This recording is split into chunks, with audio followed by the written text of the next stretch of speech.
জিয়ায় দরুদুস সালাম পৃষ্ঠা নাম্বার 2। ফরমান মুস্তফা সাল্লাল্লাহু তাআলা আলাইহি ওয়াসাল্লাম। নাম্বার 5, নামাজের পরে হামদ সানা ও দুরুদ শরীফ পাঠকারীকে বলা হয় দোয়া করো, কবুল করা হবে, প্রার্থনা করো, প্রদান করা হবে।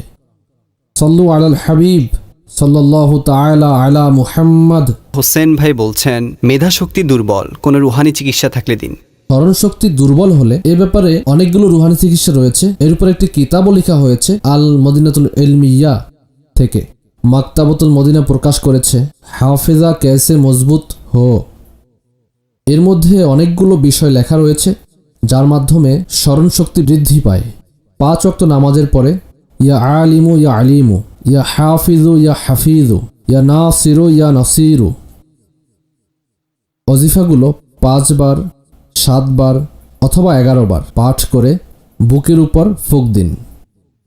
ইনশাআল্লাহ স্মরণশক্তি বৃদ্ধি পাবে।